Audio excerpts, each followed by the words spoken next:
Hey guys, welcome back to the horror with your hostess with the mostest, Jenna. As always, welcome back, welcome back. Always appreciate you guys checking me out. So today, what I'm going to be talking about is horror movies and social commentaries. I feel like us horror fans, we know that there's so many horror movies out there that do touch on a lot of social commentaries.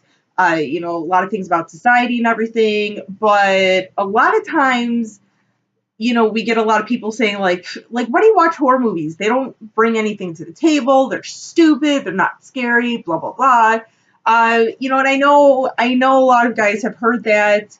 I feel like a lot of that we really get from people who don't watch horror movies. I feel like casual horror fans kind of understand, the whole social commentary with horror movies.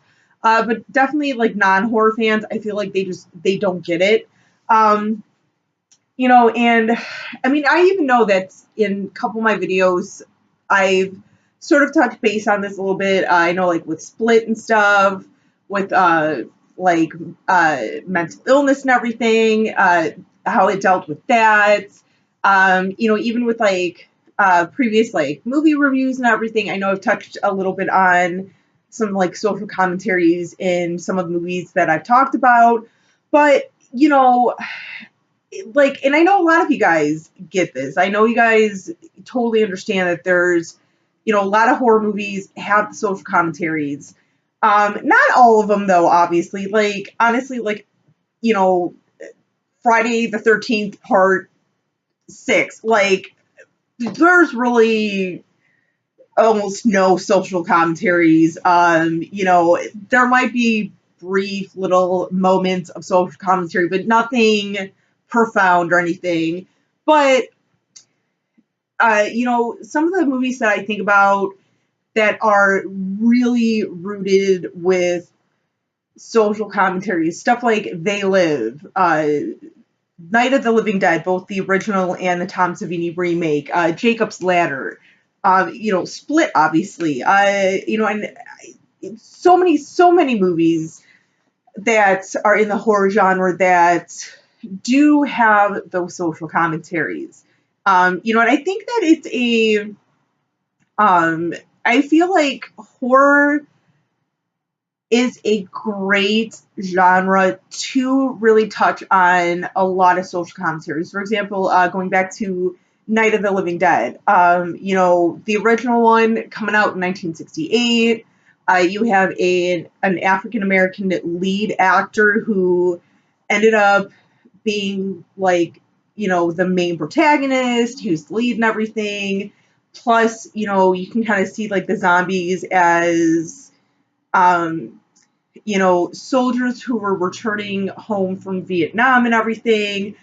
Both, I think, both soldiers who were coming back in body bags and soldiers who survived the war, but looking at that original movie now, with what we know now with post traumatic stress and everything, those survivors of this war, or any war in general, I feel like the zombies could also kind of um, be a portrayal of those men and women coming back, and they're not quite the same as they were when they left to do their tours, especially with like Vietnam, where we had the draft and everything. You were forced to pretty much go overseas and everything.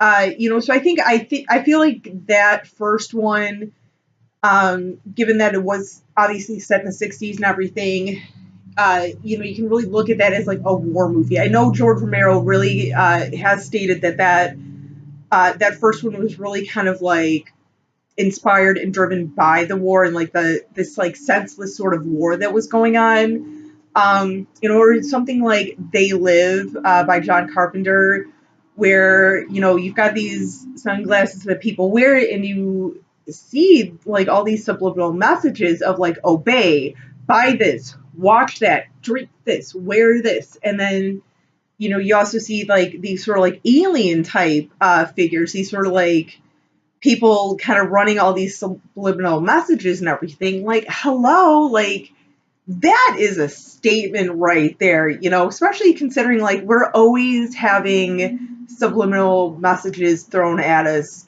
constantly all the time, whether it's in like a logo or, something that we see on TV. But yeah, just so many movies. I know those were just like a couple of movies, Split even to, I know I just did a review on that. I know Nightmare Maven did a review on that movie. And then also talks about, like portraying mental illness and everything in a horror movie. So, there's so many different things horror movies, I feel, um, really have almost more freedom to discuss and portray in these movies. Like, it kind of makes you think, like, there's so many movies that I watch, so many horror movies that I watch that make me think more than a non-horror movie that might be conveying the same message. I mean, heck, even, look at me with the first two Sleepaway Camps. Like, as much as I'm like, those two are like such goofy 80s slasher movies. Like, you guys know how much I think about those first two Sleepaway Camps. I'm like, what?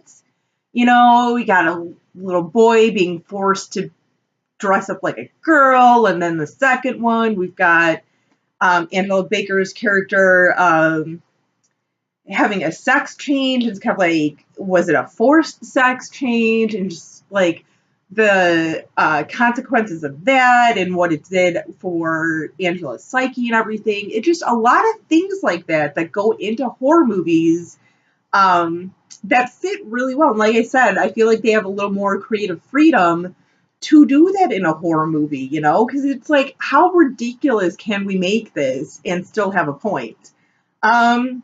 But yeah, there's, like I said, there's so many, in horror movies, like I said, they, our beloved horror movies definitely kind of get shit on quite a bit by people because it's like, they're stupid. They're stupid. It's like, we know that there's so much more to these movies. Like I said, I know there's a slew of movies too that just they're just kind of, they are what they are. Like, for example, the other day I was watching one of the horror pack movies, The Yeti. Like, I know I'm not getting any sort of social commentary out of that movie. It's just a movie to pop in and have fun with. Or I was gonna say Wolf Cop, but I don't even know.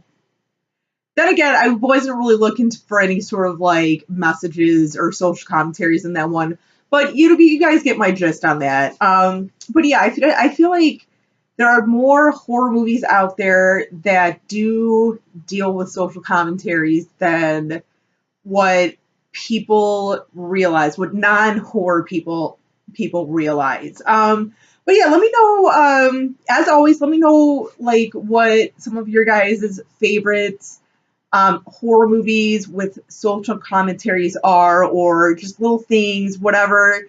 Let me know what you guys think. As always, you knows. But till next time, you guys, stay creepy, classy, and a little bit sassy.